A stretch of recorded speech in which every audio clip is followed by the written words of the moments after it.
I've seen people on television. Let me just say here, this is the people on television say my dog was taken and used for food. So maybe he said that, and maybe that's a good thing to say for a city manager. I'm not taking this from television. But the people on television saying their dog was eaten by the people that went there. Hey there, it's JVL from the Bulwark. The debate between Donald Trump and Kamala Harris just wrapped up, and I'm sorry, it was a curb stomping, and Donald Trump got absolutely pantsed. Kamala Harris put on one of the best debate performances I've ever seen by a candidate in a general election debate, right up there with Mitt Romney's first debate in 2012 against Barack Obama. Just an absolutely dominating performance. Look, we don't put the shine on here at the Bulwark. This is, we tell you what actually happened after the Biden debate. We were the ones who 30 minutes into it were saying, holy crap, this is really bad. It just is what it is. There are no notes. This is one of those 10-10 no notes moments where what Harris did was basically perfect at both the tactical and strategic levels. There isn't really anything else she could have done. And Trump, for his part, was terrible. One of the worst debate performances, even of Donald Trump's own career. He didn't prepare at all. He was not prepped. He didn't make any inroads in the ways that he needed to hurt her and drive her favorability numbers down. This is about as lopsided as it gets, and it's really, boy, it's something to behold. Watch the tape. Yes or no, you still do not have a plan? I have concepts of a plan. She is Biden. She's trying to get away from Biden. I don't know the gentleman, she says. She is Biden. Clearly, I am not Joe Biden, and I am certainly not Donald Trump. And what I do offer is a new generation of leadership for our country. One who believes in what is possible, one who brings a sense of optimism about what we can do instead of always disparaging the American people. I believe in what we can do to strengthen our small businesses, which is why I have a plan. Let's talk about our plans and let's compare the plans. I have a plan to give startup businesses $50,000 tax deduction, to pursue their ambitions, their innovation, their ideas, their hard work. I have a plan, $6,000 for young families for the first year of your child's life, to help you in that most critical stage of your child's development. I have a plan that is about allowing people to be able to pursue what has been fleeting in terms of the American dream by offering a help with down payment of $25,000 down payment assistance for first-time home buyers. That's the kind of conversation, I believe, David, that people really want tonight, as opposed to a conversation that is constantly about belittling and name-calling. Let's turn the page. Vice President and move Harris, forward. Thank you. Let's turn to policy. President Trump, we have to move on. President Trump. Let's turn to policy, please. She has a plan to defund the police. She has a plan to confiscate everybody's gun. President Trump, she has we do a have plan to move on to not other allow issues. fracking in Pennsylvania or anywhere else. I've made very clear my position on fracking. And then this business about taking everyone's guns away. Tim Walz and I are both gun owners. We're not taking anybody's guns away. So stop with the continuous lying about this stuff. And I got involved with the Taliban because the Taliban was doing the killing. That's the fighting force within Afghanistan. They don't bother doing that because, they deal with the wrong people all the time. But I got involved. And Abdul is the head of the Taliban. He is still the head of the Taliban. And I told Abdul, don't do it anymore. You do it anymore, you're going to have problems. And he said, why do you send me a picture of my house? I said, you're going to have to figure that out, Abdul. She can't talk about that. People don't leave my rallies. We have the biggest rallies, the most incredible rallies in the history of politics. In Springfield, they're eating the dogs, the people that came in. They're eating the cats. They're eating the pets of the people that live there. And this is what's happening in our country. You bring up Springfield, Ohio, and ABC News did reach out to the city manager there. He told us there have been no credible reports of specific claims of pets being harmed, injured, or abused by individuals within the immigrant community. Well, I've seen people on television. Let me just say here, this is the people on television say my dog was taken and used for food. So maybe he said that, and maybe that's a good thing to say for a city manager. I'm not taking this from television. But the people I'm on taking it from television the city saying their manager. dog was eaten by the people that went there. Again, the Springfield city manager says there's no evidence of that. Vice President Harris, I'll let you respond to the rest of what you've heard. You talk about extreme. You know, this is, I think, one of the reasons why in this election I actually have the endorsement of 200 Republicans who have formally worked with President Bush, Mitt Romney, and John McCain, including the endorsement of former Vice President Dick Cheney and Congress member Liz Cheney. And if you want to really know the inside track on who the former president is, if he didn't make it clear already, just ask people who have worked with him. Mr. President, on January 6th, you told your supporters to march to the Capitol. You said you would be right there with them. The country and the world saw what played out at the Capitol that day, the officers coming under attack. Aides in the West Wing say you watched it unfold on television off the Oval Office. You did send out tweets, but it was more than 2 hours before you sent out that video message telling your supporters to go home. Is there anything you regret about what you did on that day? You just said a thing that isn't covered. Peacefully and patriotically, I said during my speech, not later on. Peacefully and patriotically. And nobody on the other side was killed. Ashley Babbitt was shot by an out-of-control police officer that should have never, ever shot her. It's a disgrace. But we didn't do this group of people that have been treated so badly. I was at the Capitol on January 6th. I was the vice president-elect. I was also an acting senator. I was there.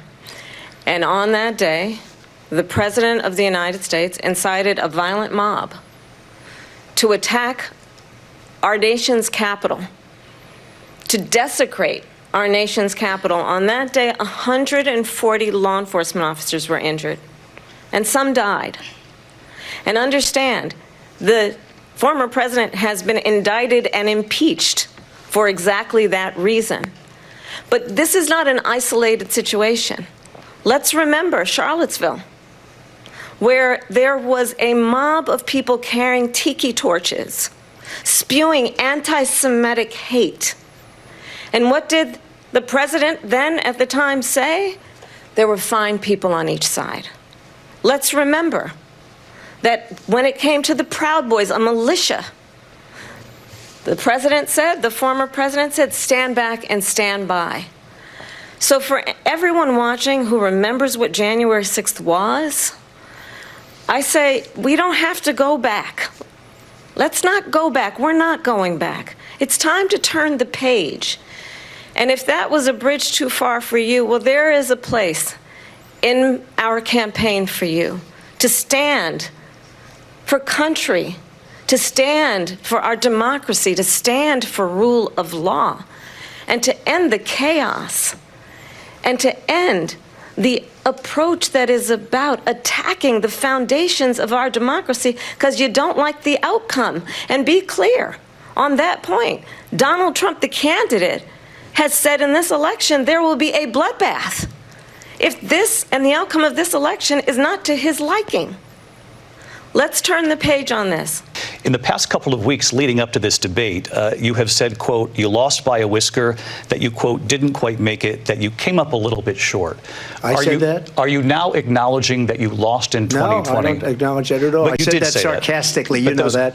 It was said, oh, we lost by a whisker. That was said sarcastically. Look, there's so much proof. All you have to do is look at it. And they should have sent it back to the legislatures for approval. I got almost 75 million votes, the most votes any sitting president has ever gotten. I was told if I got 63, which was what I got in 2016, you can't be beaten. The election, people should never be thinking about an election as fraudulent. We need two things. We need walls, and we have to have it. We have to have borders, and we have to have good elections. Our elections are bad. And a lot of these illegal immigrants coming in, they're trying to get them to vote. They can't even speak English. They don't even know what country they're in practically. And these people are trying to get them to vote. And that's why they're allowing them to come into our country. I did watch all of these pieces of video. I didn't detect the sarcasm, lost by a whisker. We didn't quite make it. And we should just point out here as clarification, and you know this, you and your allies, 60 cases in front of many judges, many of them Republican. No judge looked at it. Just look at the history to know where people stand. When Donald Trump was president, 60 times he tried to get rid of the Affordable Care Act. 60 times. I was a senator at the time when I will never forget the early morning hours when it was up for a vote in the United States Senate. And the late, great John McCain, who you have disparaged as being, you don't like him, you said, at the time because he got caught. He was an American hero. The late, great John McCain, I will never forget that night, walked onto the Senate floor and said, no, you don't. No, you don't. No, you don't get rid of the Affordable Care Act. You have no plan. And what the Affordable Care Act has done is eliminate the ability of insurance companies to deny people with pre-existing conditions. You recently said of Vice President Harris, quote, I didn't know she was black until a number of years ago when she happened to turn black, and now she wants to be known as black.